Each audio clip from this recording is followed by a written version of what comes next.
What's going on, everybody? We back. X Factor Podcast. You know the vibes already. I'm your host, one of your hosts, co-host, Brett Wisener, joined, as always, by Troy Coomer. Troy, how we feeling today? Yes, sir. Doing good. Towards the end of quarantine now. We're a few days away from being able to explore the world and get out and do my own things. Stop having Kaylee go to the store for me and all that. Whew. It's crazy, bro. It's a tough time, bro. I don't know. Well, What jersey you rocking today? I got TJ Watt, defensive player of the year. D-Boy. What about you? I got the Showtime AC. Got the stars down the side with all the numbers in there. It's a cold jersey. Well, we here on the X Factor Podcast, we changing the game. We're not stars. We're not superstars. We're X Factors. Sports talk. Troy, get it started, baby.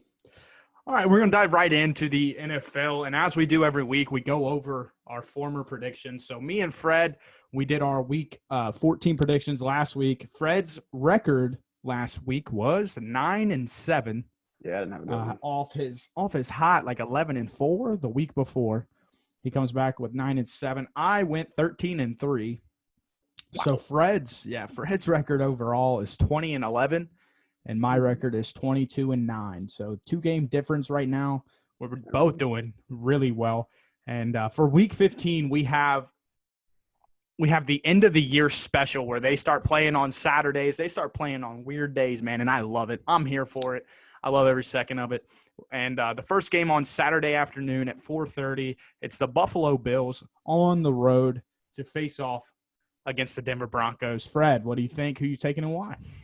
Buffalo, just too good, I think. I don't know. Josh Allen's playing out of his mind. That defense is tough. Kept coming off a big win against my Pittsburgh Steelers, but yes, they are. I got them. I think they're going to blow them out. You think it's a blowout? I think they run them out, yep. I don't think it's a blowout. I think the Bills coming off an emotional big game against the Steelers. Honestly, I'm not too bought in on Josh Allen, quite frankly. I think he's really talented, but I don't know if he's in that top tier yet. But if he goes out and shows out against the Denver Broncos, I think everybody's going to be talking, he's in the MVP race, whenever really it's a two-man race. But Rodgers and Mahomes going head-to-head. But I'm going to take the Bills, but I think it'll be closer than people think, just because I think that the Bills just have rolling high. And, it's easy to overlook a struggling Denver Broncos team. But I'm a Drew Lock fan. I think it'll be close. All right, so the second Saturday game, primetime slot, we got the Panthers. They're going on the road to face arguably the MVP favorite and Aaron Rodgers. The Green Bay Packers are playing out of their mind right now. Devontae Adams and Aaron Rodgers look like one of the greatest duos, not only in the game today, but they're starting to establish themselves in the history of the game, starting to, get themselves in the conversation of some of the great duos that we've seen in the NFL world. So, Fred, who you taking? This is an interesting nightcap here. Nah, I don't think so. I think Green Bay wins this pretty easily. Carolina just doesn't have – they're not there yet. I think they got a lot of good building blocks. But CMC ain't healthy. Yeah, it's just kind of a down year for Carolina. Get them a top 10 pick, reload next year, and it's kind of how I think that'll go. I mean, it is supposed to snow. But Green Bay, they play in the snow all the time, so – yeah, I don't think an interesting thing I heard as we get closer and closer to the playoffs. If Green Bay Packers lock up the number 1 seed, how would it feel for, let's say in the second round they go up against a Seattle or somebody like that, to go to Wisconsin in an empty arena and snow? And if you get down early, 10-0, 14-0, what is that morale going to be like for the other team? If they establish number 1 seed, you could argue they're going to the Super Bowl just based off their home field advantage this year. No crowd, it's an empty stadium. You're playing against one of the hottest, quarterbacks in the NFL, one of the greats in the NFL. And, I'm taking Green Bay here, and man, they got themselves an interesting towards the end of the year here. If they can lock in that number 1 seed, I think that's huge. And for the 1 o'clock games on Sunday, these ones are interesting. It's a packed 1 o'clock slate here. The first one we're going to talk about is the Houston Texans going on the road to play the Indianapolis Colts. What are you thinking, Fred? Indianapolis, too good. I think they're going to run them out of off the field again. I can't say the same about Houston. I don't think they have any building blocks besides Deshaun Watson. They won't have a first-round pick. I think that franchise is going to be rough for a couple of years. So I feel bad for Deshaun, but don't think this one will be close. I think the Colts will I think they'll make a good playoff run as well if Philip Rivers can stay consistent. I remember our first podcast. We had the Texans against the Colts, and I picked the Texans. I was big on it. And then Deshaun Watson fumbled a snap at the goal line, and on went their hopes for anything because they were making a little push there, and then they got beat 26-20. I'm going to take the Colts as well. I don't think it's close. I think Jonathan Taylor coming into his own. Their running game's incredible with him and Naheem Hines. T.Y. Hilton has been one of the greatest comeback stories in the NFL this year. Outside of, he hasn't came off an injury. He's more likely coming off a terrible play. He's actually starting to, played so bad in the first half. Oh my gosh, he was awful. People were in the fantasy world. People were dropping him, getting rid of him off their rosters. But it takes a while. A new quarterback, he got to get acclimated, especially Philip Rivers. Especially with no preseason or shortened training camp. So I thought that. That's just a given. I don't know why people were throwing those flags. Zach Pascal. They got Michael Pittman Jr. They got good weapons out there in Indianapolis with a great O-line. Oh yeah, you get them. I'm gonna throw this out there again. Give them a decent quarterback, Carson Wentz, somebody like that to build off of. You're talking about a team that could compete not only this year. It's that bad year though. Phil Rivers kind of hooping. He ain't. You think they're gonna sign him back? They're 9-4. Yeah. All right, we're going to switch gears. We're going to switch gears to the Lions on the road to play the Tennessee Titans, another one. No Kenny Golladay. Matthew Stafford's not looking like he's going to play. It looks like it's a Chase Daniels versus the Tennessee Titans. Fred, I have a feeling I know exactly where we're both going to go here. I think there's going to be a lot of blowouts this week, and I think this is going to be another one. I think Derrick Henry is the best running back in football. I didn't want to believe it, but I don't believe it. I still don't. I think numbers don't lie. I understand, and I actually got into a debate with a friend about this, and I actually have notes just off of me debating with him. Derrick Henry has had only 4 games this year under 20 carries. No other running back has that sort of volume. His volume is insane. In those 4 games, he gets under 20 carries. He only averages 75 yards a game, which, under 75 yards a game is still a good game. But in the games he gets over 25 carries, which is 6 games, which is absurd for him to get like 25 or over 25 carries in those games. He averages over 125 yards. So it's like this dude's volume is absurd. And my argument is you give any solid running back that much volume, come on, they're going to be producing numbers. But again, he is one of the best pure runners. Running backs in the NFL. I'm not sold on him being better than like a CMC, Saquon when he's healthy. I'm talking about this year, homie. Oh, I get it, but I don't think he's the best. I would take Nick Chubb over him as well. This year, you take it? Yeah, bro. Dalvin Cook. I'd take Dalvin Cook over him. I just think he's too one-dimensional. He can't play in the passing game. You have to take him off the field. It works until you get to whenever it matters, I guess. But I am also going to take the Titans. I didn't mean to turn that into the Derrick Henry debate, but I am not high on Derrick Henry. I think he can run over secondary. 2,000 yards this year. I don't know. He's cool. He runs downhill. He trucks people. He does all the cool stuff. But I'm just not sold on him being like, just a guy that – because you have to take him off the field. And like whenever you're down, he's useless but they're still going to run the ball. And they are – Mike Vrabel is really keen on handing him the football. So – and he gets a lot of volume, so he's going to be great. Any great running back with that kind of volume would be great. And but off my Derrick Henry tangent, I will also take the Titans, and we're going to transition to the Tampa Bay Buccaneers. They go on the road to play the Falcons. Who you taking and why? You bet against the Buccaneers last week. No Julio Jones. Tampa Bay. Again. And like I've said before, Matt Ryan's not the same guy when Julio's not on the field. Julio is such a matchup disadvantage for a lot of defenses. You have to be worried about him. Yeah, even whenever he's like 60%, you're still going to have your best corner on him. Without him on the field, they can keen in on Calvin Ridley, and then Calvin Ridley loses his value, and then they start, scraping for Russell Gage or, Todd Gurley's not Todd Gurley no more. They need to buy into the rebuild and give Julio a chance, man. Give him a chance somewhere else. So we're both going Bucks here. Correct? You're going Bucks. All right. And another 1:00 game. The Jacksonville Jaguars, they are handing the offense back over to Gardner Minshew. And it's not looking like Marcus Peters and a few of the other Baltimore Ravens secondary is going to be Okay. available for the game. However, who are you taking to win? The Ravens, I think it's crazy. I saw thing today they have the Ravens above the Steelers in the power rankings, which didn't make sense to me. But, I'm not an expert, I guess. But Baltimore Ravens will win this one easily. They have the easiest schedule coming down the stretch. Yep, that's something that, whenever you look at the Steelers' schedule, they were very easy early on.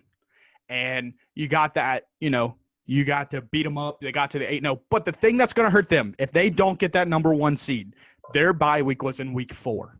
And they would be playing so many consecutive weeks of football and up against the best of the best towards the playoffs. You want to call the last 2 weeks football, sure. What do you mean? I'm saying they haven't played good, so it's not looking like they're not playing football. Oh, I know. They've taken some bye weeks. And Big Ben's interview this week, and you've been kind of selling me into like the Big Ben stock of, he's a good quarterback, solid. But his last interview this week where he was all, woe is me, I'm not good anymore, blah, blah, blah, blue. Maybe I should retire. It's like, bro, shut up. Stop playing that card. You're the one that wants to throw the ball 40 to 45 times. That just annoys me. It's like, trolling, stop. dog. You can't look into that. No, he's always done that. But I'm also taking the Ravens. But they are an interesting team as they get down to the playoffs. They could slide. They could start sneaking up into if y'all beat the Browns and they're second in the division and the Browns slide. But I don't think y'all beat the Browns. But that's a conversation for week 17. But let's get into the Patriots. They go on the road to Miami. You guys have nothing to rest for. Week 17, yeah, we will. If the Kansas City Chiefs went out, there's no reason for us to. We would just rest at week 17. If we went out and the Chiefs went out, there's no reason for us to play. That guy's week 17. Because we'd have the number 2 seed no matter what. Unless the Bills. So I'm saying we have to win out. Wait, no, I guess they have 3 losses, don't they? Yeah. So you guys have to win. It depends on who the Bills play. Patriots and Dolphins. I don't know. I haven't looked up. Yeah, I mean, like it's starting to get a little spicy in the AFC. We could somehow, if we just have the 2 seed locked up, I would say it's resting, especially. You guys should take it as a bye week. Yeah, take it as a bye week because if you guys don't have that first round bye, that's whenever things could start getting we tough. won't get that first round bye. There's no way unless the Chiefs slip up, but I don't see that happening. Their offense is too good. So now we have another interdivision rival, the New England Patriots, go on the road to play one of the best defenses in the league. Best slot receiver in the Dolphins. League. And best slot receiver in the league. Who, the Dolphins? Mm-hmm. What, is Lynn Bowden playing the slot now? Yeah. Who are you taking? 9 targets, 7 catches. I'm taking the running Lynn Bowden's. No, I'm just kidding. I'm taking the New England Patriots on this one. You are? Yeah.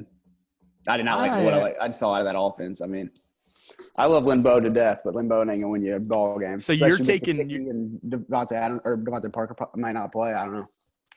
Gesicki's been limited in practice. He is coming off of what it looked like a dislocated shoulder. His shoulder tore apart. It was cool they started using Lynn Bowden though. I think that offense has got a lot of. They got a lot of interesting with Jakeem Grant. Yeah, I think he's hurt Lynn too. Bowden. They're all hurt. I mean, I'm taking the Dolphins, and the only reason is that literally that defense against arguably outside of, the bottom feeders, once you get away from like the Jets, the Jags, and the Bengals, you can argue that the Patriots have the worst offense in the league. Them and the Bears. Yeah. Well, the Bears with Mitch Trubisky, kind of saucy, man. But I'm going to take the Dolphins. I think that I don't think Belichick really wants to win, but I mean, more power to him if he finds a way to win. I just don't see it. I think the Dolphins are better every area. I think they're better defensively. They're better offensively. They're I don't see how the Patriots. The Dolphins need this win, man. I mean, the Raiders losing helps them a lot, but yeah. All right, so now this is an interesting 1:00 game in my opinion. You got 2 NFC in the hunt teams, the Chicago Bears, as we just said, on the road to play the Minnesota Vikings. And Fred predicted last week the Vikings to beat the Buccaneers. Dan Bailey had other plans for Fred and put up an unbelievable kicking performance. And even if they had a chance, they didn't have any whenever Dan Bailey started taking the field, kicking them. I just don't understand how some of these kickers don't have jobs. Like Austin McGinnis. I was about to say. I didn't know. Destroying, give that kid a shot. Yeah, but who you taking here, man? This is an interesting 1:00 game. This is probably one of the more interesting ones. Minnesota Vikings, I think. they're just a better team Going overall. again. I don't know. Who knows who shows up that week? No, I think Kirk Cousins bounces back, has a good game. Too many weapons. I'm not going against the Bears. Every time I go against the Bears in one of these things, I feel like they bite me in the butt and absolutely perform. And also, I'm a big Mitch Trubisky fan. I think he's a solid. I think he's a solid player, man. I don't think they gave him a chance, a fair chance. Like, they gave him a shot. Don't get me wrong, but he knows who to get the ball to. If you are on the freaking Chicago Bears and you don't give Allen Robinson the ball, you are not a good quarterback. Nick Foles refused to look his way. And it's amazing what happens when you get the best player on your team the football, because now David Montgomery's starting to look like a solid running back. Their offense is starting to gain a little traction. And it's amazing what happens whenever you put the pressure on a defense and give the ball to your best player and say, hey, go make a play for us. And then Darnell Mooney gets open for a 50-yard throw. And it's like, oh, now the offense starts. Matt Nagy can start playing, his style of football, which is like creative. And like, it's just amazing what happens. And I like the Bears here. I'm Trubisky. I think Trubisky's going to lead them here. And this one is honestly interesting too. The Seattle Seahawks go on the road to play the Washington football team. I think it's a slugfest, if I'm honest. But Dwayne Haskins, Dwayne Haskins was named the starter today, and the Seahawks defense has been playing a lot better. It'll be interesting to see here, Fred. I ain't trusting Ohio State quarterback. Nope. Seattle by a lot. You think it's a Russell Wilson dots them all up. Yeah. You and these blowouts, you predict a lot of blowouts. I love it. Dwayne Haskins is not a good quarterback. Plain and simple. I mean, Nick Smith runs that team better. He takes care of the football. A lot of these young quarterbacks understand you take care of the football, you can make it. Like, yeah. It's what Kirk Cousins does. Kirk Cousins doesn't blow people up. He was at one point one of the highest paid quarterbacks in the league. Yeah, because he takes care of the football. Yeah. And so, I think it's going to be Carson Wentz has all the talent in the world. Daniel Jones has all the talent in the world. I'm sure Dwayne Haskins has a lot of talent. But they don't take care of the football. That's why Drew Brees is top talented. That's why you last in this league, especially when you're older. Tom Brady is good because he takes care of the football and he checks down. They know when to throw the ball away. Brady. So no, Dwayne Haskins is not going to do anything. Alex Smith is a much better quarterback, even on one leg. So. Yeah, I think it's actually going to be a closer game. I think it'll be a lower scoring game in my opinion, just because the Seattle Seahawks have a bad offensive line, and the reason that it gets overshadowed sometimes or put away, slipped under the table, is because how great Russell Wilson is. But against a great front seven that the Washington football team has built, and Chase Young is he may not have the stats to prove it, but I've watched a few of their games. He impacts a lot of plays, and it's like, he's a big boy. He was the best player out of that class. Oh yeah, he just all around, he's unbelievable, and he'll be very good. They got some other guys in there, Deron Payne, just to name one, and they got a few other guys, man, that just absolutely can dominate the line. And Seattle struggles with a good defensive lines. The Giants, who have a pretty solid defense, gave them fits and ended up winning the game. And I think it could look like that, but I think Seattle's going to win. But I don't think it's one of those games that you can write off as a blowout, because now if Seattle wins this game, they'll be one of the if they dominate this game, they'll be one of the favorites in the NFC.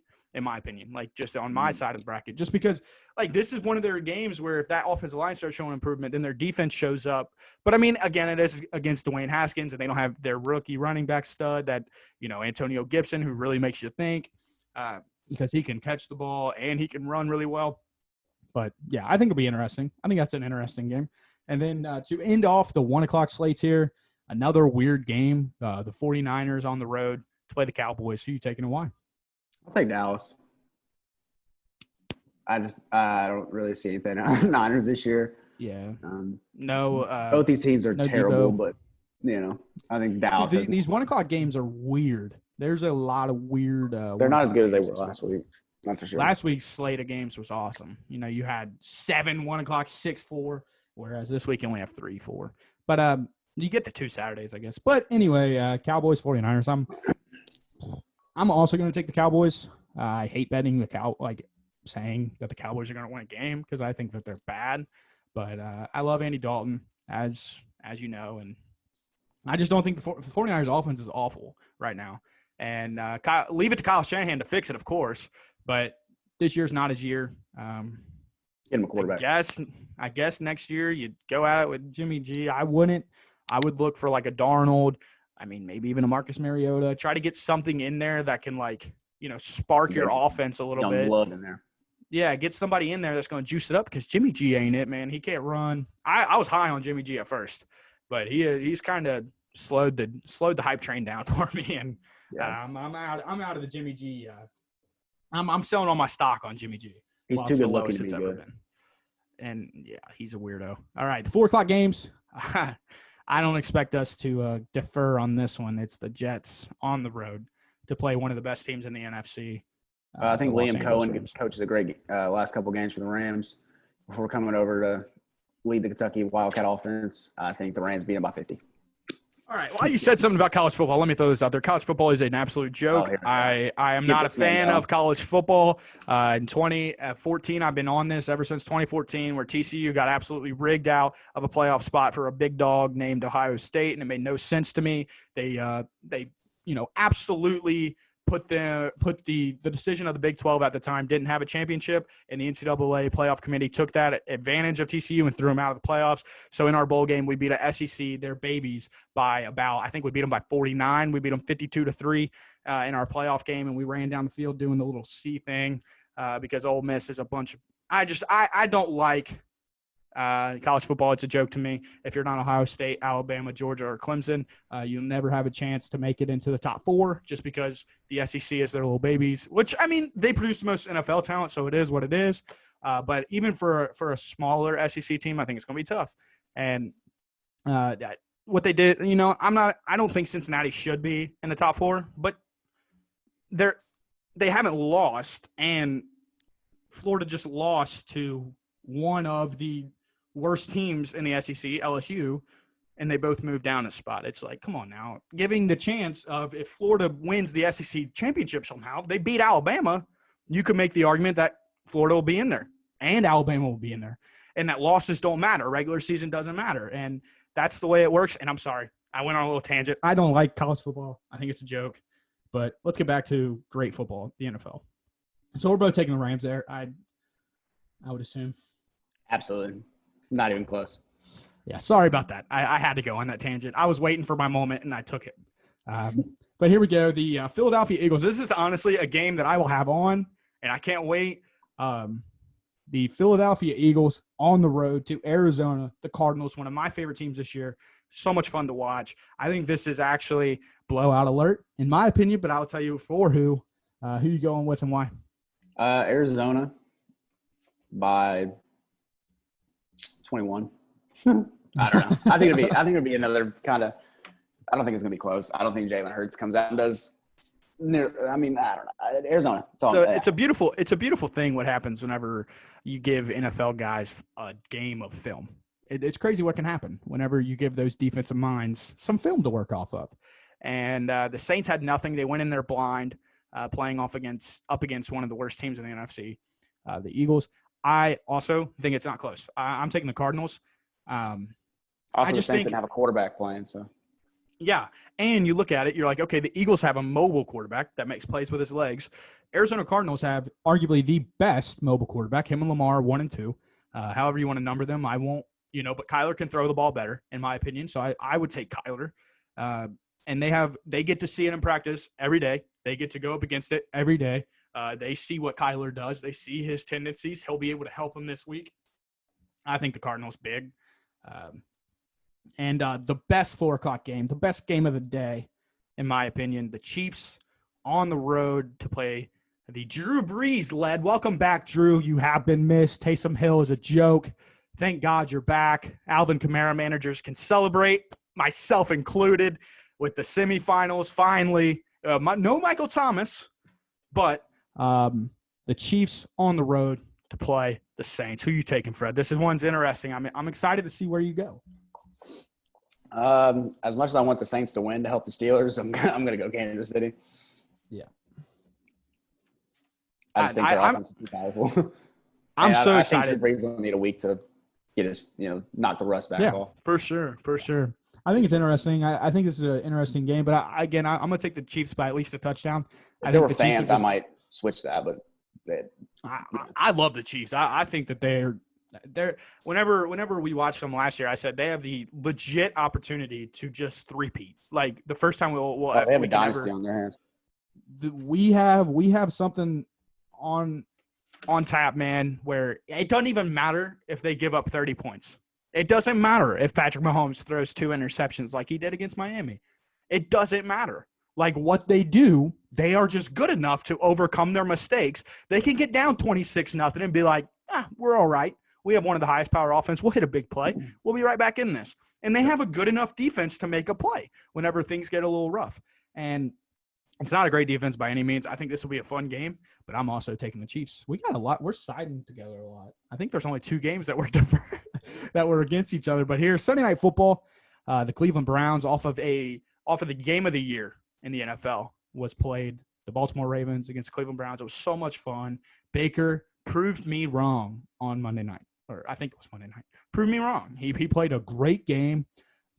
Lamar, after he got done pooping in the locker room, came out, threw a absolute beauty to a guy who was struggling with some drops early on, Hollywood Brown, and he hit him down the middle of the field for a touchdown. Great game. But this one, the Browns and the Giants, it's a weird game. But who you taking and why? Browns, I think they come off a loss hungry and I think they just take control of that game, and Giants will have enough power to I think they're going to dominate. I think they're going to dominate. I'm also taking the Browns. A really angry team is going to come in on Sunday night and be like, okay, it's our time to bounce back in prime time. We get another primetime game against Colt McCoy. It's not looking like Daniel Jones is going to be good to go. Even if he looked terrible last week. It looked like he was all hurt. He usually does. Yeah. And so the Browns, I don't think it's close either. But who knows? That defense is solid. Maybe Baker throws a few interceptions, keeps it close, but who knows? But the Monday night game, the game that everybody is waiting for, and that is like, why isn't the Chiefs and Saints played on Monday night? This was a beautiful opportunity to have another beautiful Monday night game, but I guess they thought Joe Burrow would be interesting, but they should have flexed this 8 weeks ago after Joe Burrow. Every year, so. Yeah, it's cool, I guess. It's cool Pittsburgh by a lot. Monday night.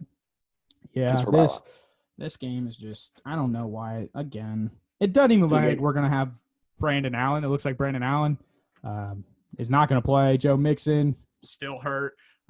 AJ Green already sent his goodbye video. He's checked out. So, yeah, the Bengals are in shambles. I can't believe, next season we have a chance. No Andy Dalton, no AJ Green. It's going to be weird. It'll be the first time in a long time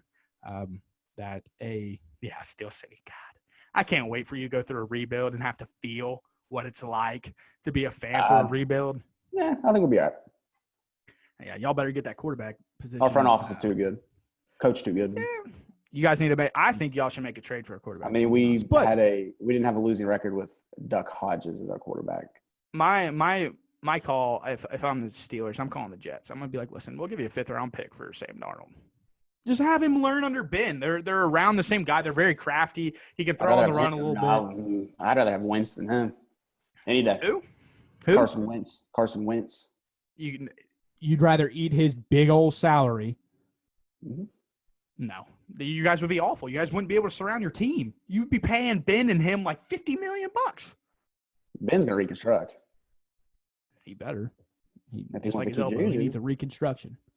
All right, so then there's also a Christmas Day game. I had no idea that they even did these, but whenever I was looking, I was like, oh, that's interesting. I will be full attention on the Christmas Day basketball. If I don't know why they would try to squeeze this one in, but it's the Minnesota Vikings on the road to play the New Orleans Saints.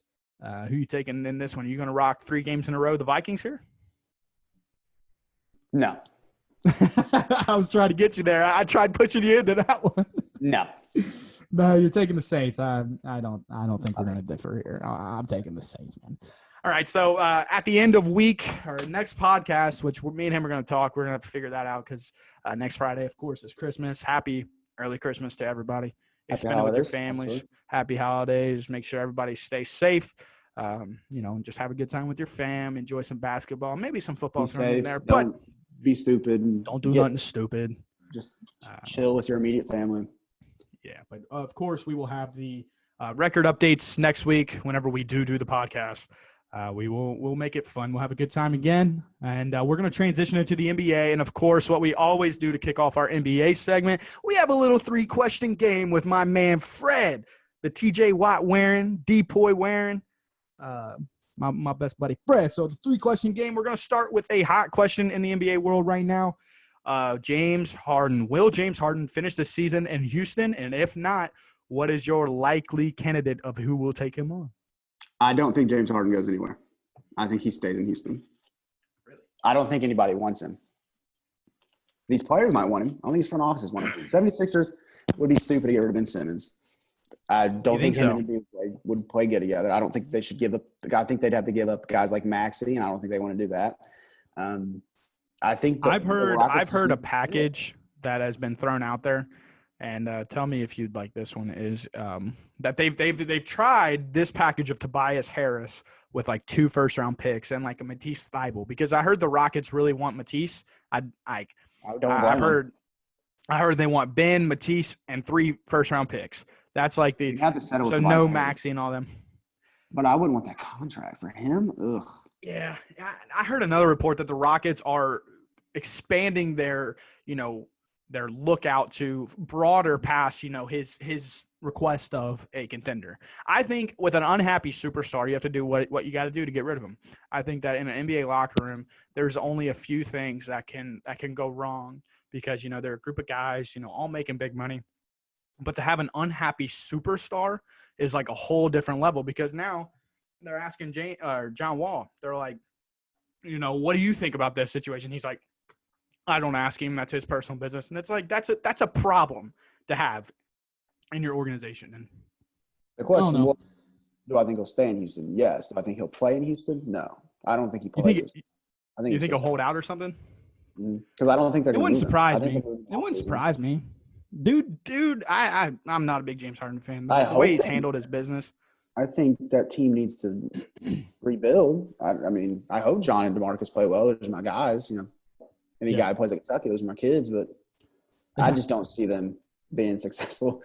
If Harden plays, I'd like to see him play with them. I think that'd be a lot of fun. Yeah. I think they could make some noise. All right, let's transition into question 2. So, again, Fred does believe that James Harden will finish the season in Houston. He may not play, but that is – I'm sorry if that's a hot take, but – But question number 2 is, will Giannis and the Bucks finally take that next step into the conference finals or potentially NBA finals? And a little later on, a little spoiler alert, we are going to fill out our preseason playoff predictions every series, the finals, our finals MVP prediction. But what is your spoiler alert for your Milwaukee Buck prediction here? I think they'll make it to the conference finals. I don't think they'll make it to the NBA finals. Okay. No, I don't think they make respect that. And I think they trade Giannis in the years to come. Okay. All right. That is a hot take. That is a hot take. I like that one. I don't think Giannis can win a championship. Really? I don't think. I think if he adds a jump shot.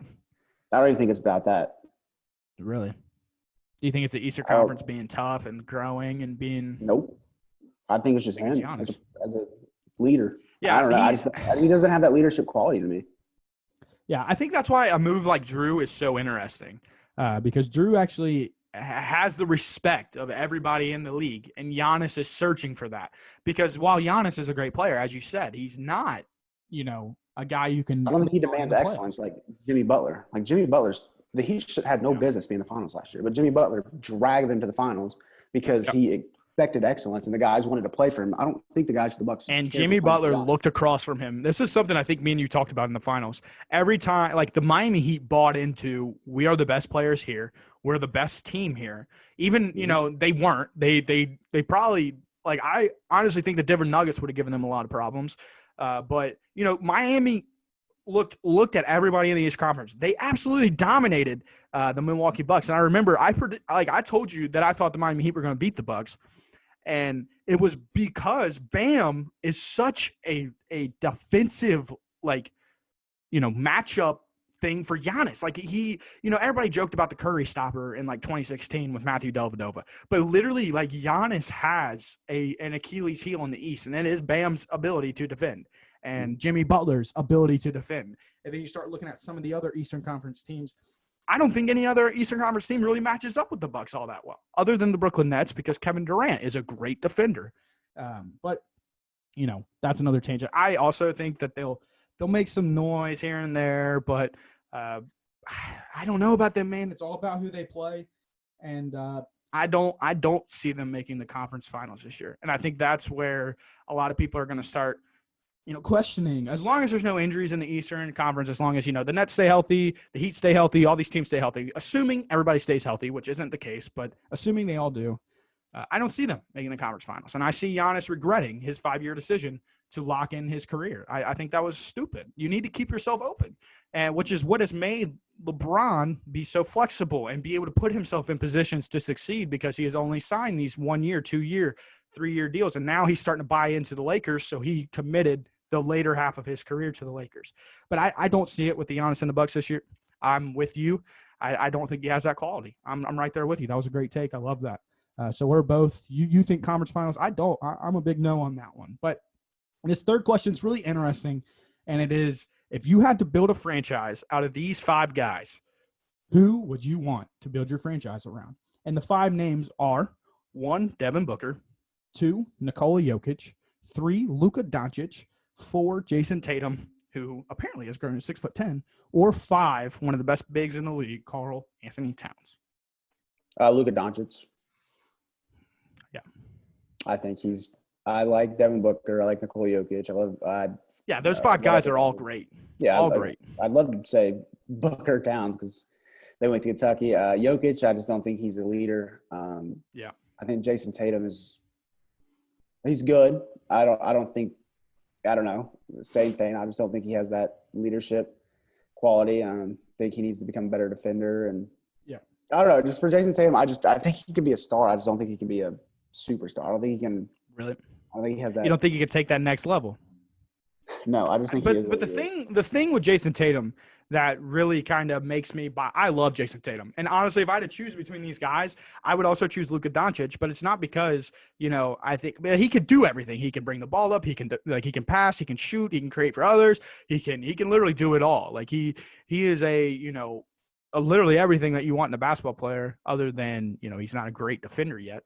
But Jason Tatum's one of those kids, man. He would be right there at number 2 for me, because, dude, he's got the experience of playing in big moments already in his young career.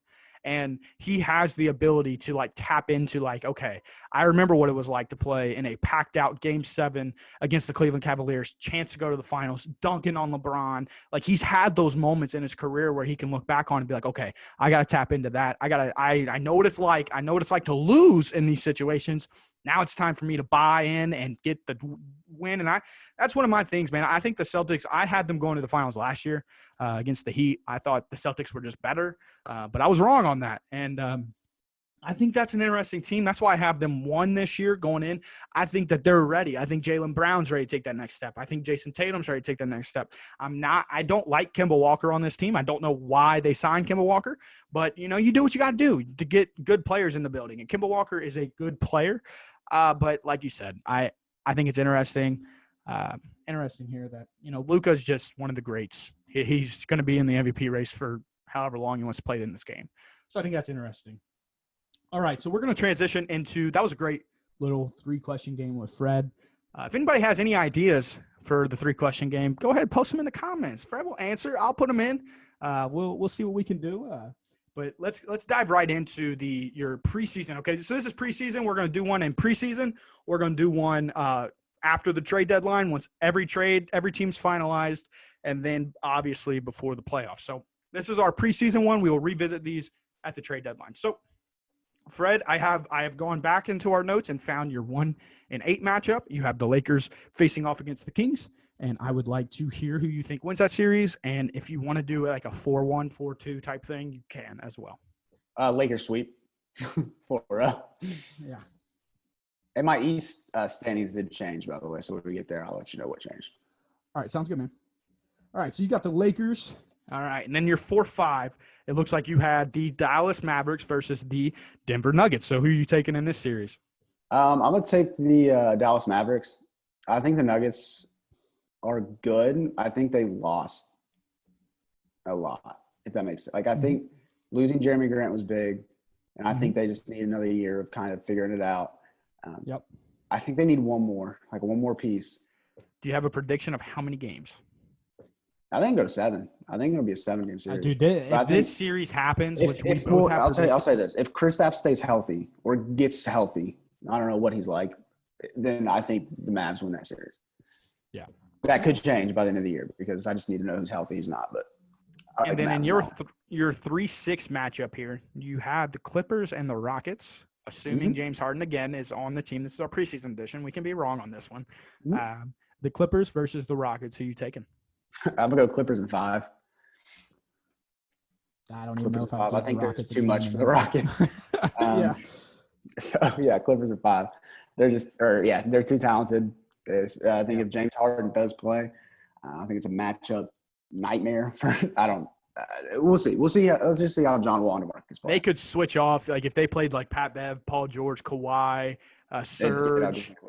Yeah. Like they could switch every position almost and be confident, because Serge is really long. Offensively, they'd be terrible. Defensively.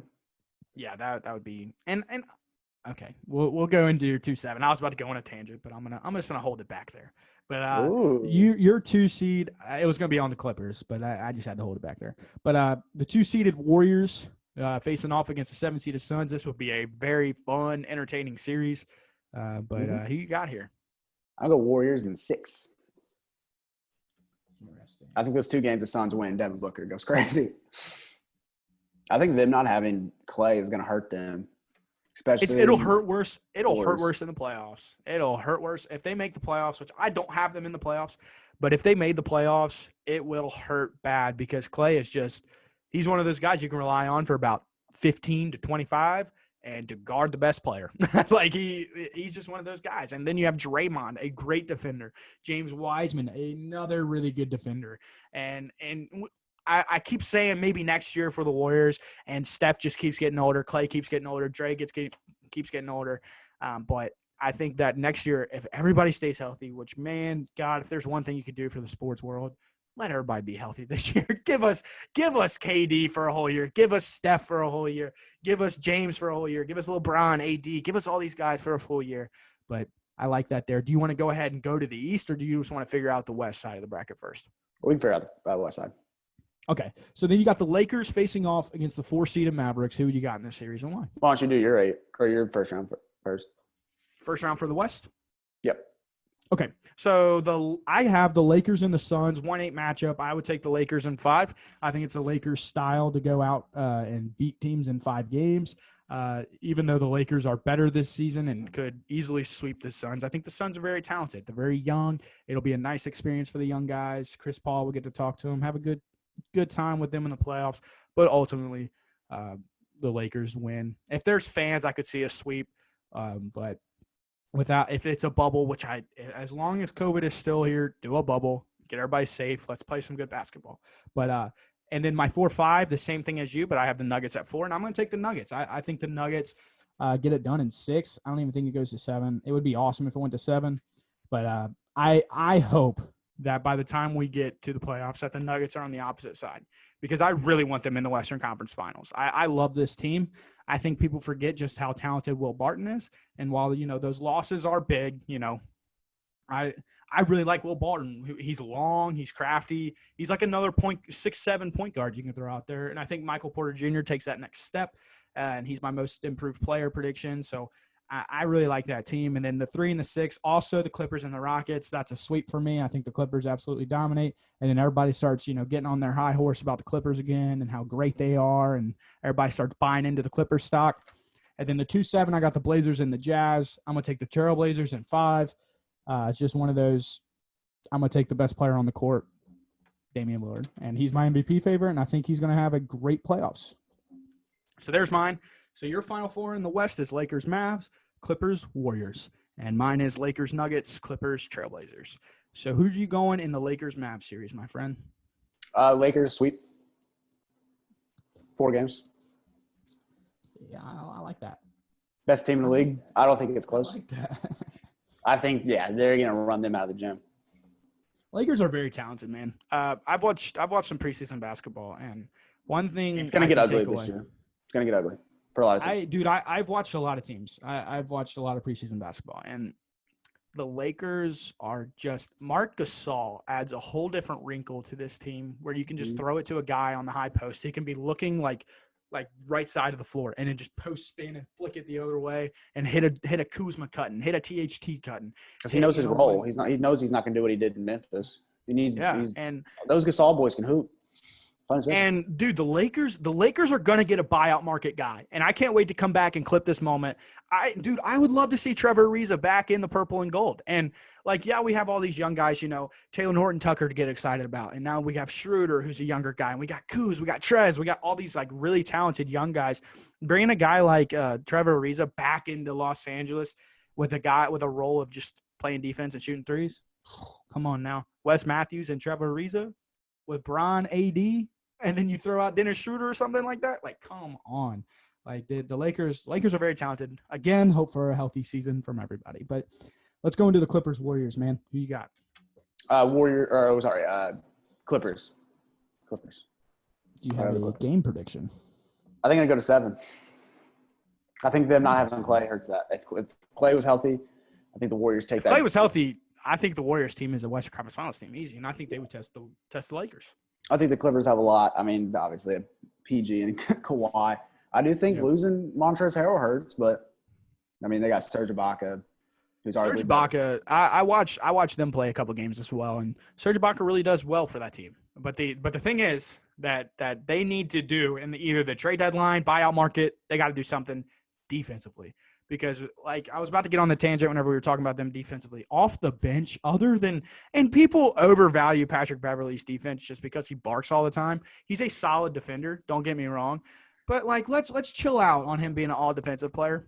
But anywho, Luke Kennard's a terrible defender. Landry Shamet was a competent defender. He did really well in his role. He shot threes and he defended well. Luke Kennard is nothing on the defensive end. Dude gets bullied on the defensive end.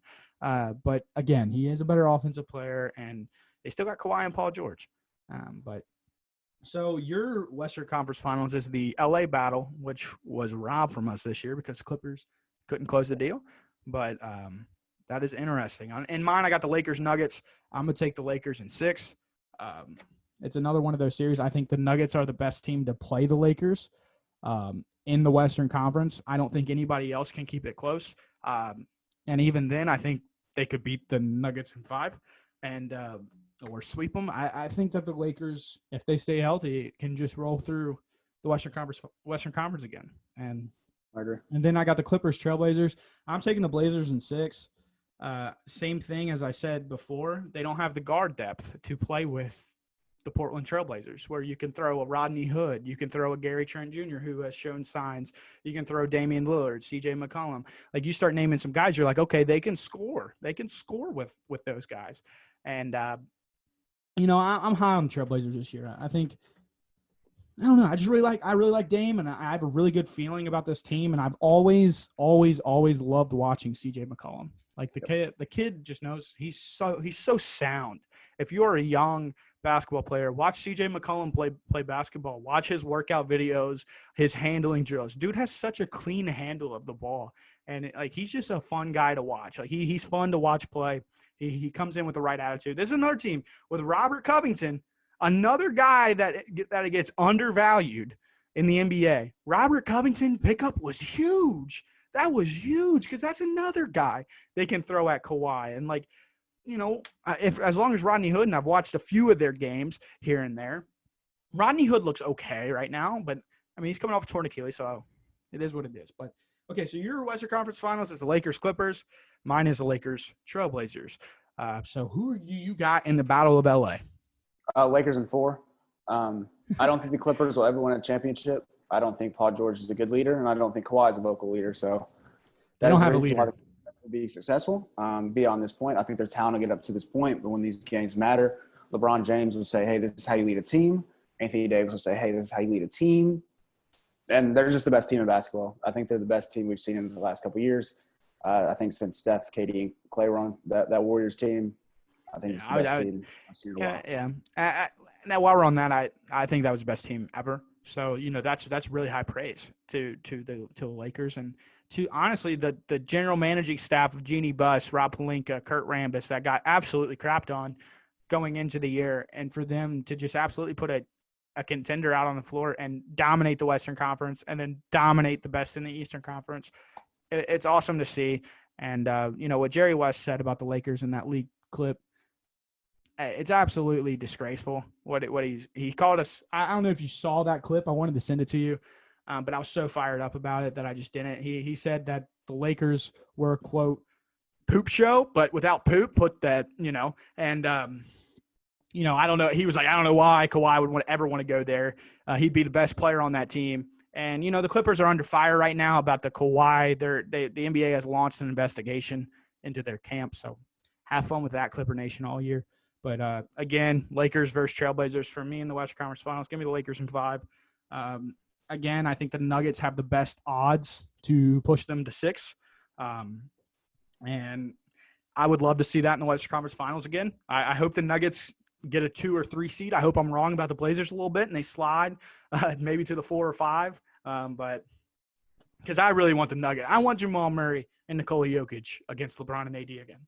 And I remember texting you. I said, this is like our era's John Stockton and Karl Malone. Like just a really good big and a really good point guard that probably won't win a championship together, but they're just fun to watch. And, so give me the Lakers in 5 over the Trailblazers. So both of our Western Conference champ for the preseason prediction is the Los Angeles Lakers. So let's dive into the Eastern Conference.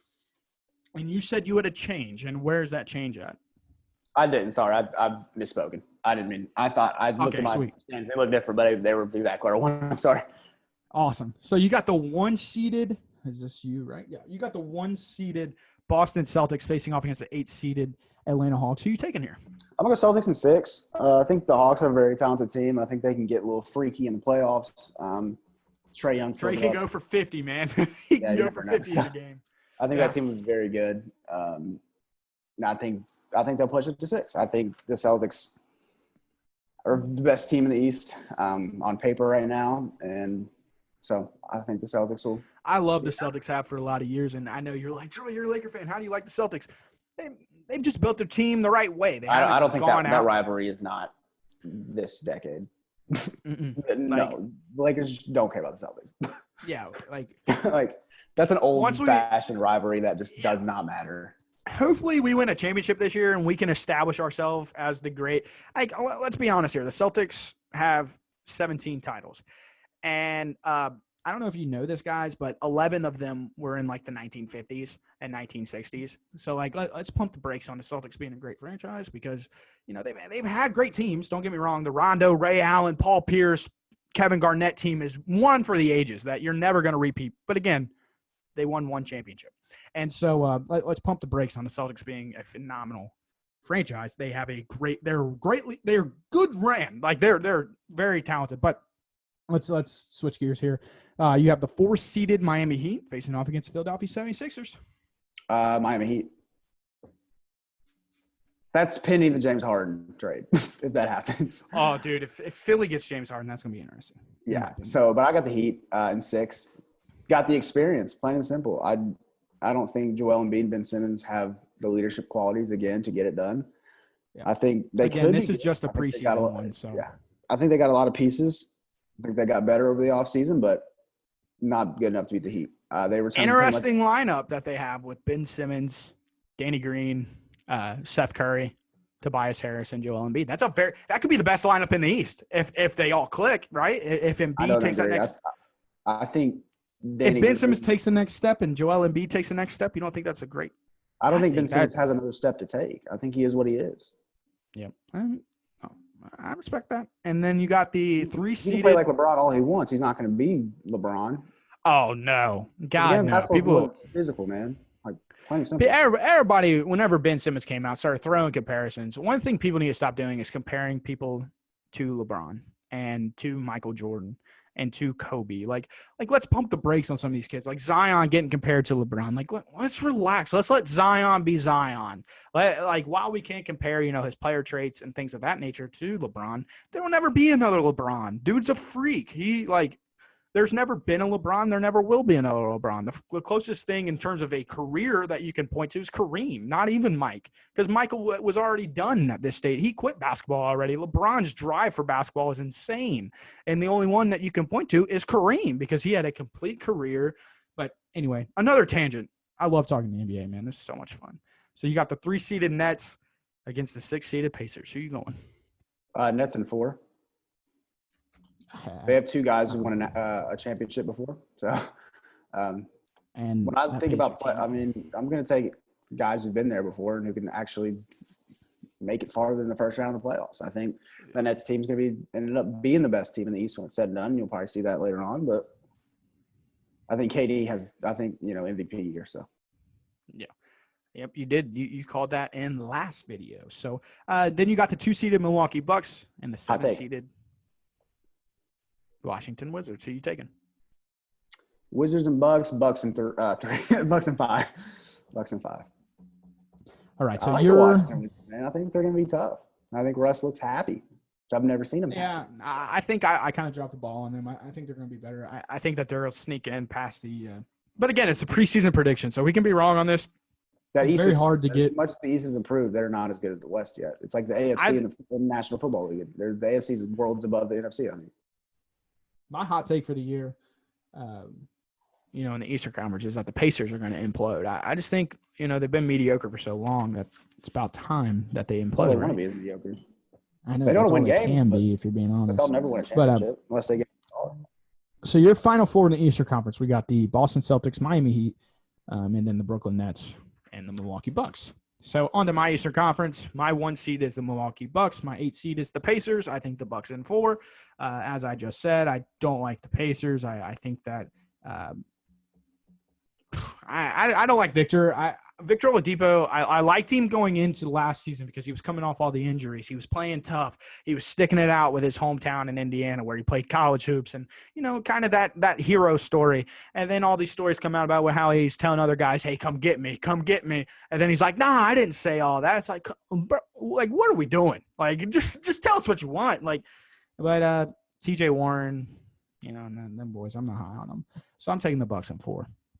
And then the 4 and 5 seed is the Boston Celtics versus the Philadelphia 76ers. Again, this is without any sort of trades. I'm going to take the Boston Celtics in 5. I think that, Boston is one of those teams, as you're about to see, that I really like. And they're just really talented. And then the 3-seeded Miami Heat facing off against the 6-seeded Atlanta Hawks. I'm going to take the Miami Heat. Same thing as you. They got the experience, man. And I trust Jimmy Butler in those positions. I don't know if I trust Trae Young yet. He's never been there. And this will be a good time for him to get his feet wet and kind of feel it out. I think it'll be a 6-game series. I think it'll be fun to watch. I think that they'll kind of push Miami towards the brink. But this could also be a series in which that gets swept, that the Atlanta Hawks get swept. The Miami Heat are very good. And I watched them preseason, and I texted Fred. I said, dude, Bam looks incredible. He was shooting mid-range jump shots. He was shooting little pull-ups. He just looks incredible. He plays hard. Jimmy Butler was amazing for Bam. And Jimmy Butler slowly turning into one of my favorite players in the NBA just because how hard he works, his motor. He does everything in the right way. So the Brooklyn Nets was my 2, and my 7 was the Toronto Raptors. And I'm going to take the Nets in 5. And I think this starts the slow fall for the Toronto Raptors out of their fantasy land of being great. I think the Brooklyn Nets are just better than the Raptors, and I'm gonna take the Nets. So my final 4 is the Bucks, Celtics, and then the Heat and the Nets. So we have a lot of similarities there. But your 1 and 4 matchup here, the Boston Celtics versus Miami Heat. Who are you taking? Miami Heat in 7. They've been there before now. Now they're going to be seasoned. These guys never been to a championship before last year. Yep. Again, I don't think Jason Tatum's a leader yet. Hope he turns into one. That'd be great. But I think Jimmy Butler sits down and takes his boy right back to the something that I think me and Fred both agree on is we like being wrong when it comes to calling out players. Like I would love to see Giannis turn into like this great leader and lead the Milwaukee Bucks to face off against the Lakers. I think that'd be fun. That'd be awesome. I would love to be wrong on Giannis, but the facts are what the facts are right now, and we're gonna call it how we see it. And I like your call here. So, and then we got the Nets facing off against the Milwaukee Bucks. Who you got, my guy? Earlier, I said the Bucks could make it to this conference semifinals. I think that's their ceiling. But this year is not the year. Brooklyn Nets in 6. I think Kevin Durant and Kyrie Irving, too good. Karis LeVert, too good. Jared Allen, DeAndre Jordan, too good. Chris Chiozza, I like him a lot. I think Brooklyn's just the real deal. So I got them to take it in 6. All right, so your Eastern Conference Finals, it looks like it's set up to be the 4-seeded, again, the 4-seeded Miami Heat facing off against the 3-seeded Brooklyn Nets. That'd be a very fun Eastern Conference Finals. So in my semifinals here, I got the Bucks facing off against the Celtics. And as I've said, I don't think they make the conference finals, and I'm going to take the Boston Celtics. And I think they do it in 7. I think that they get the job done in 7 games. I think that would be a very fun series to watch. But this is where I kind of defer from you. I think Jason Tatum is going to take that next step this year.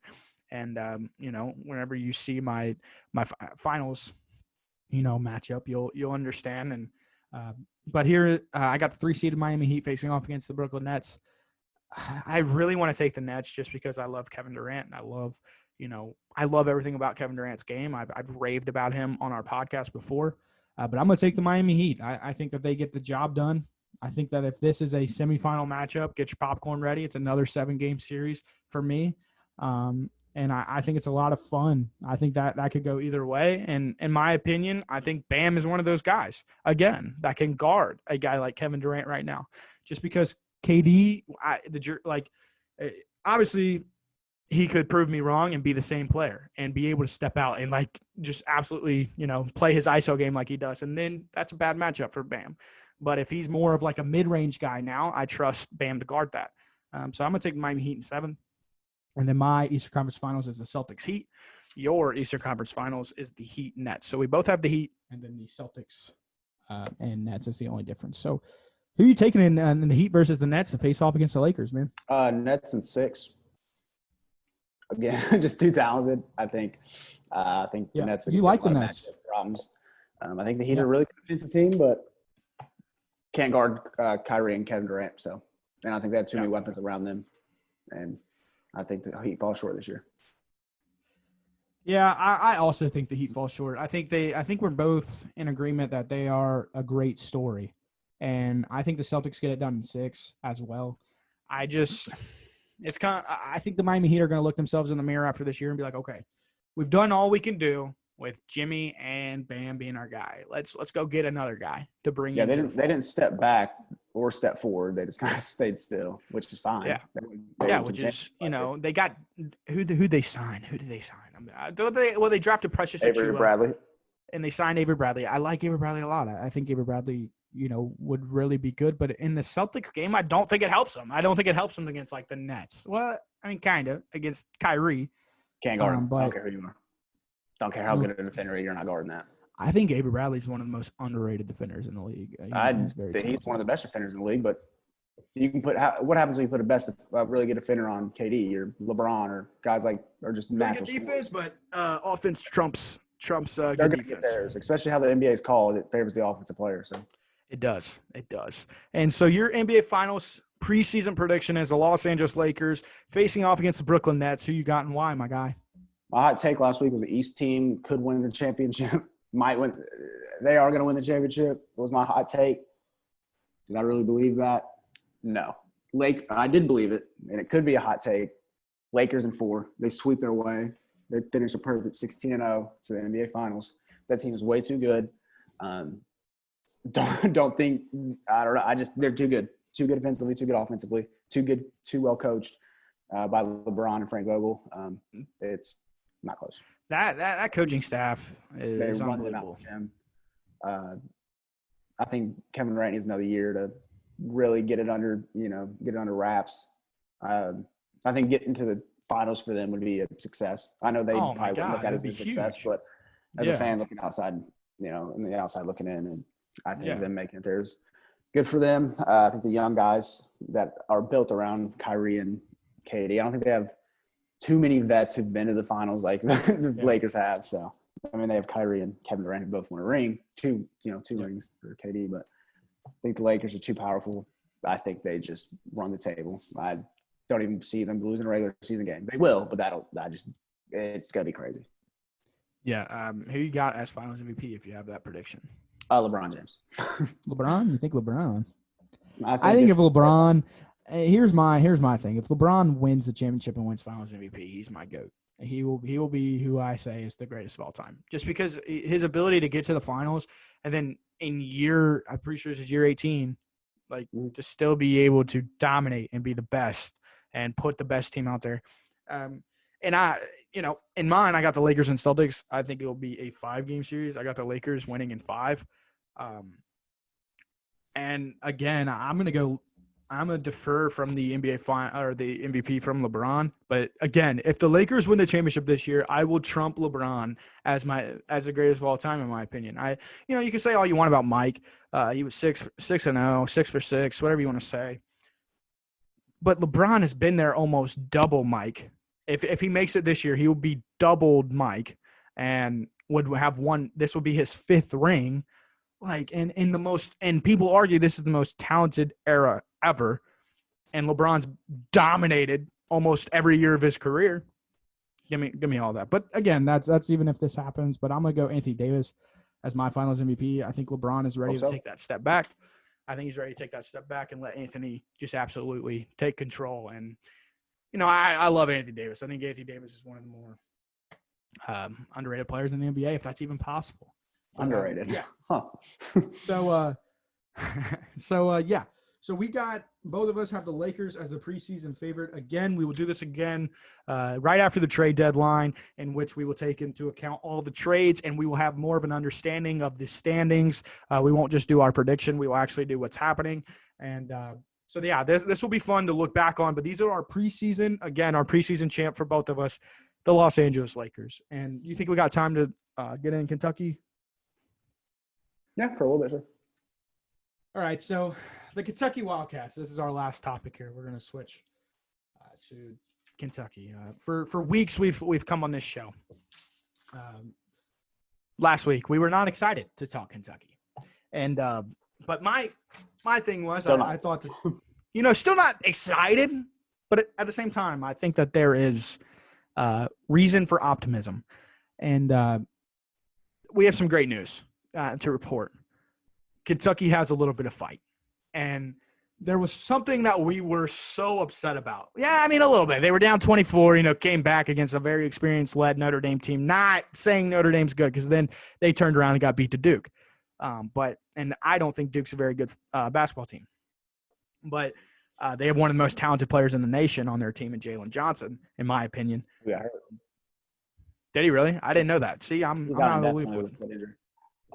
He won't play for a while. He'll probably be done if I'm honest. But yeah, UK has some fight, which is good. It's good to know. It's good to feel. It's good to see them without their leader in Keon Brooks. People are not taking that into account enough with this team. That Keon Brooks is their only returner, and he is close to returning to the basketball floor. I've heard that yesterday was their first full practice with their whole squad. Everybody practiced because apparently John was saying that a couple guys were nicked up here and there, but we're starting to get into the flow of the season. Players are going to start getting nicked up. It's okay. It's not the end of the world. But Keon's close to returning. Terrence Clark has given the reins of point guard by Coach Cal. He's finally handed it over. And Devin Askew had an interview, and I knew how to play stuff that people could hear.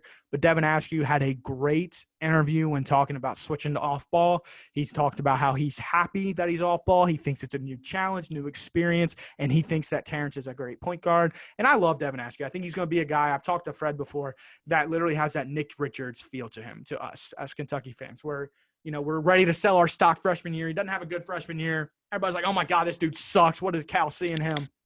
Sophomore year, starts getting better, still not great, but I think Devin Askew will have more of a sophomore boom than Nick Richards did. And then by the time Nick Richards left, he's one of the all-time favorites of everybody who's ever watched UK, just because the kid is a great kid. He's fun-loving, and he produced on the basketball floor. And that's what I see in that. And also another great news to report, Olivier Sarr was absolutely dominant. He actually imposed his will. And I've been telling – anytime me and Fred text a lot. And if you guys haven't known, we text a lot, and especially during UK games. And something that he and I have always – or I've always praised to him is that Olivier Sarr in the half court is our best offense because you get him the ball, he can do a lot of things for you. He can create things for you. People can cut off of him. But – he was dominant. I think that gives our team some confidence going into what looks to be a tough matchup here. Fred, what are your thoughts going into a game against North Carolina? What are your thoughts, man? I think it'll be hard. I think North Carolina has pretty good defensively. I think Amando Baycott will probably give Olivier Sarr some trouble, just a big body down there. I think we're all three in the same boat. Speaking with Duke, Kentucky, and North Carolina. I think experience rains down this year, just with the shortened season or off season. But I think North Carolina, Duke, and Kentucky are they're down here, man. They are what they are. I think, if you're Kentucky, you have to win this one. I think you have to win the next two because if we drop these next two, we're talking about not even making the tournament with the SEC being so tough. So I think this game is going to be sloppy, as I'll be out of. Especially because we thought we were playing a certain team up until, this week. A few days ago, yeah. So, I'm sure they've been playing for UCLA, who's a totally different team than North Carolina. I think North Carolina and Kentucky should play every year. I think it's a great rivalry, but I like Roy Williams. I think he's a good coach, but I just think it's going to be sloppy. A lot of freshmen, a lot of young guys. North Carolina comes into tomorrow ranked the 22nd team in the nation. And something that I thought was interesting, and it kind of, goes with what you're saying, is that they're 0-2 versus ranked teams. So they're kind of on the same, thing that Kentucky's on, where they're struggling against, good teams, like solid teams. And it has a lot to do with how young they are. But obviously North Carolina is a little older than Kentucky. And they have more returners. Like they have the senior Garrison Brooks, who's he's a solid player. But again, 4-0 against unranked teams, and Kentucky comes in unranked. But I think that can, people can believe what they want to believe about Kentucky. I don't think that they're, a bad team. They come into tomorrow, North Carolina. They average 74 points per game on 43.5% shooting. They out-rebound Kentucky on a gamely basis by almost 10 rebounds. So that could be a story of the game. You look at some of their leaders. Garrison Brooks, RJ Davis, Caleb Love. And Caleb Love has a lot of Cole Anthony to him, in my opinion, where he's just, he's one of those guys that shoots a lot. He kind of tries making things happen. He can turn the ball over because in their last game, he had 6 turnovers. So I think as a Kentucky fan, you can hope that Devin Askew can get up into him a little bit, kind of take that freshman versus freshman rivalry. Davion Mintz can kind of go up in him. Terrence Clark, our defense, our length can kind of and another thing about Kentucky, man, what do you think if they can put it all together and just press for about 30, 35 minutes this game? Are you a fan of them pressing? I was. I think we were just desperate, but North Carolina turns over the ball pretty much as we do. We're pretty close in ranked nationally in turnovers. But North Carolina is one of the best rebounding teams in the nation. They're top 5 in rebounding in the nation. Yeah. With Garrison Brooks and Amando Baycott. So I think that'll be definitely an issue. I think Isaiah Jackson might struggle just because he's so lean. With Baycott and Garrison Brooks being these big old burly guys, classic North Carolina big guy, going back to Kennedy Meeks. But they struggle from the line.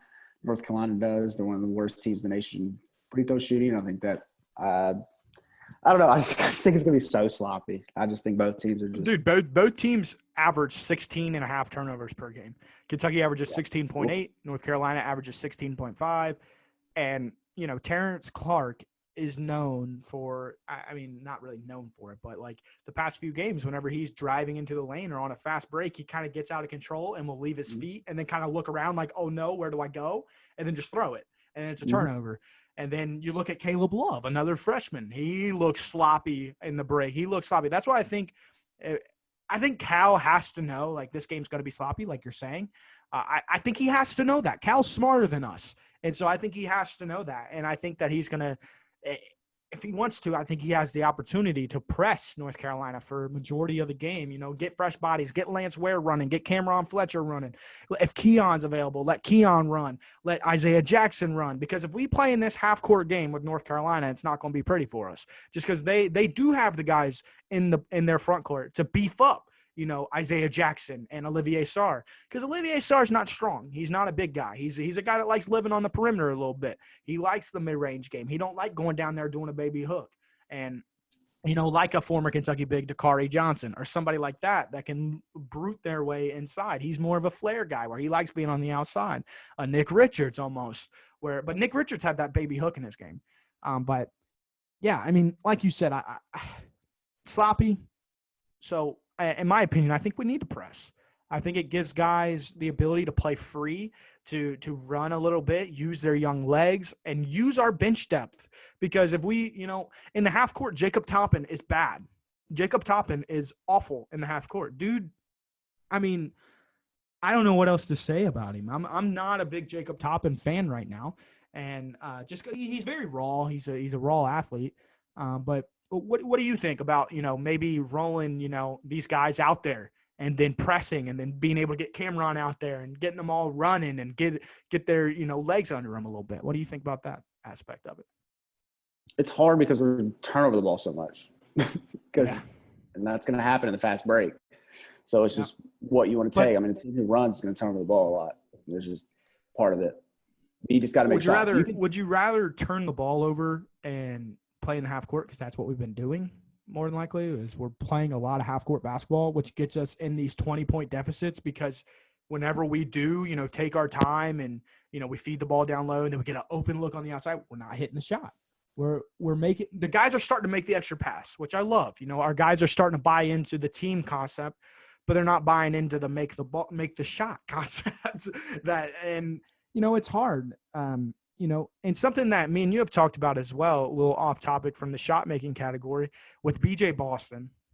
Whenever I think of shot making and shot taking, he kind of comes to mind because he shoots the ball a lot, and he is part of the half court problem, because whenever he touches the ball, he thinks he needs to ISO like he did in high school and take a step back three or something, that'll get you on ball his life, but won't get you W's in college, But something I want to, praise BJ about is his rebounding ability.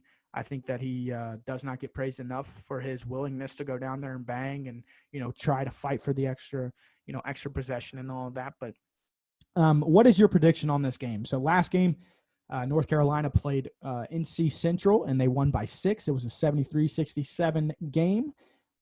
So who you got in this game? Kentucky again, 1-4. Versus North Carolina, the 22nd ranked team in the nation, 4-2.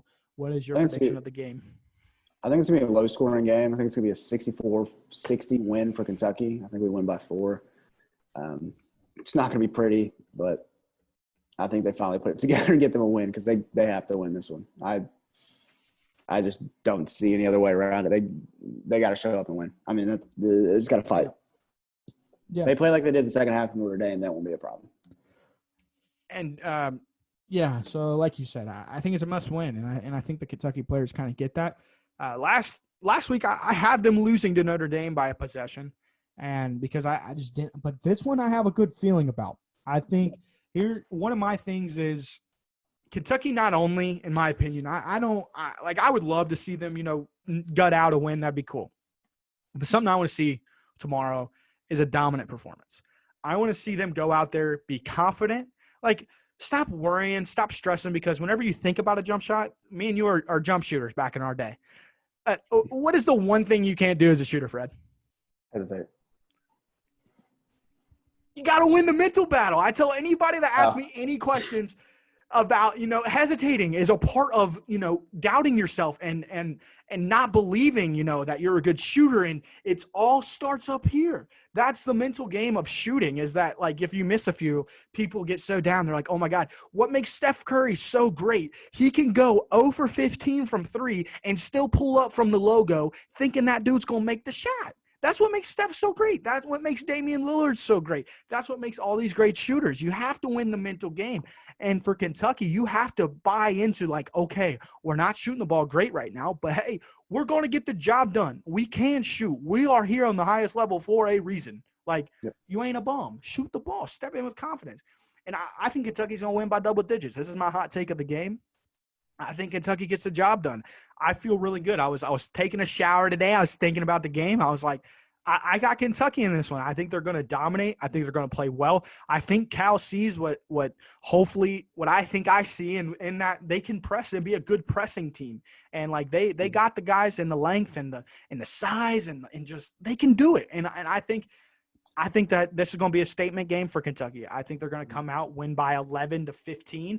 And if it's more, it's more. And I would love it to be more. But my prediction is also 65-61 or 65-51, sorry, where I think it is, an ugly game, but Kentucky goes out there and guts out a gutty 14, 15-point win and solidifies themselves again as like, hey, we're still here. Like, we're still a good team. We're still well coached, and our guys know what they're doing. And I expect a good game out of Terrence, BJ, but a guy I think that's going to take – I think Devin Askew is going to play really well these next two. I think he's going to play really well tomorrow. And I'm really excited, man. Do you have any keys to the game? Do you have any last pitches to Kentucky? Any last minute things about the game that you want to get in there? If you want to win, you just got to control the boards and control them down low because their two best players, I think, are Garrison Brooks and Armando Bacot. I think if you can simmer them down, maybe get them in foul trouble, I think it'd be a long day for North Carolina.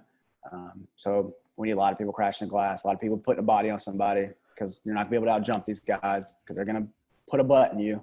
They're well coached. Yep. So yep. I think we control the inside, control the glass. I think we can get the job done. And we also need to stay out of foul trouble as well. Olivier Sarr and Isaiah Jackson have a way of, fouling. And we need them in the game. We have a lot of raw kids off the bench. Like you could say Cameron Fletcher, very raw. Jacob Toppin, very raw. Lance Ware, very raw. Lance Ware is one of those guys. While he is a great defender, him and Isaiah Jackson, if you throw – and these seniors know, if you throw a pump fake up, Isaiah Jackson's flying. And Isaiah needs to get through his head. I don't have to, jump to alter a shot. This dude could stick his arms straight up in the air and almost touch the rim. Like, his arms are just so long.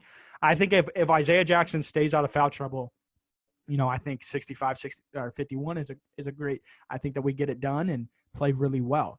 But, again, I really want to see Isaiah Jackson not get in foul trouble. I think that's a big, big, big thing for tomorrow. Olivier Sarr, Isaiah Jackson, control your fouls, and then, kind of see where we can go from here. Because I think, again, this is a big win going into Louisville. This would be huge for us, man. Huge. This game is so big for the guys. Yep. So, do you got anything else you want to say about the game? I think we covered it.